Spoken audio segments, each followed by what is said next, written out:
মনে হয় তবু বারে বারে, এই বুঝি এলে মোর দ্বারে, চোখে মোর স্বপ্ন ভেঙো না তো, কেন দূরে থাকো, শুধু আড়াল রাখো।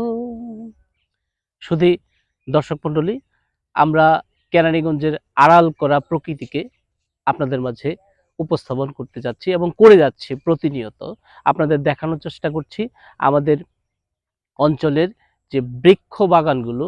আসলে কেরানীগঞ্জের বা আমাদের কলাতিয়ায়, আমাদের হযরতপুরে কিন্তু প্রতিটা রাস্তায় কিন্তু বৃক্ষ, একটা বৃক্ষ বাগান। যদি কলাতিয়ার রাস্তার বা এই জনপদের রাস্তায় হাঁটেন তাহলে এই বৃক্ষ বাগানগুলো দেখতে পাবেন প্রতিটি রাস্তা।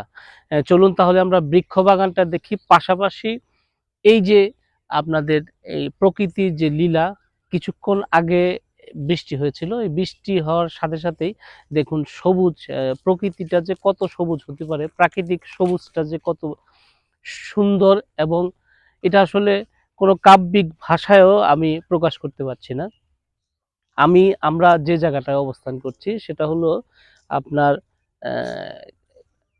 বেগমাবাদ এবং সিরাজনগরের, সিরাজনগর বলবো না এইটা, হ্যাঁ সিরাজনগর এবং বেগমাবাদ, হযরতপুরের বেগমাবাদ এবং সিরাজনগরের কাছাকাছি এই অঞ্চলটাকে, এই জায়গাটাকে আপনাদের দেখানোর চেষ্টা করতেছি, এই জনপদের মানুষগুলোকে আপনাদের দেখানোর চেষ্টা করতেছি।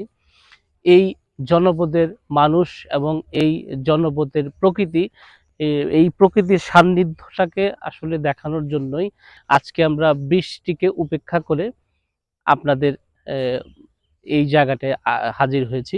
আমরা দেখুন যে মেহগুনি বাগান এবং এই ঔষধি, বিশেষ করে ঔষধি গাছগুলো, আমাদের এই জাতীয় ফল কাঁঠাল থেকে শুরু করে বিভিন্ন প্রজাতির গাছ এখানে লাগানো হয়েছে।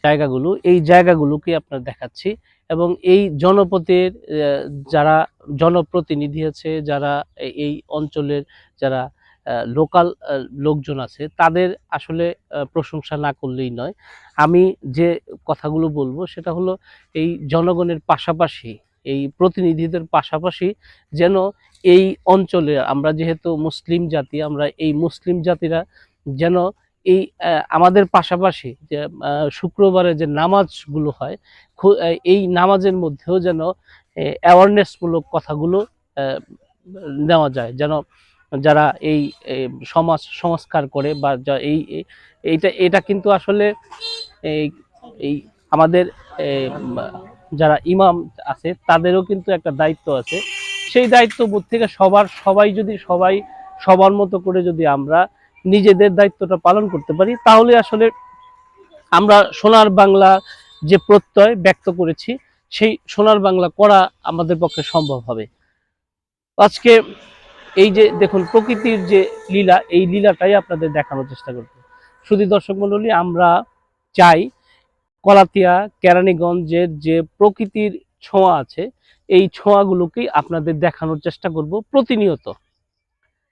আমরা যেন এই প্রকৃতির মাঝেই বেঁচে থাকতে পারি, এই বৃক্ষরাজির মাঝে, এই অক্সিজেন ফ্যাক্টরির মধ্যেই যেন আমরা বেঁচে থাকতে পারি। তো আজকে এ পর্যন্তই, পরবর্তী ভিডিও দেখার আমন্ত্রণ জানিয়ে আজকের মতো আমি বিদায় নিচ্ছি। সবাই ভালো থাকবেন, সুস্থ থাকবেন এবং নিরাপদে থাকবেন।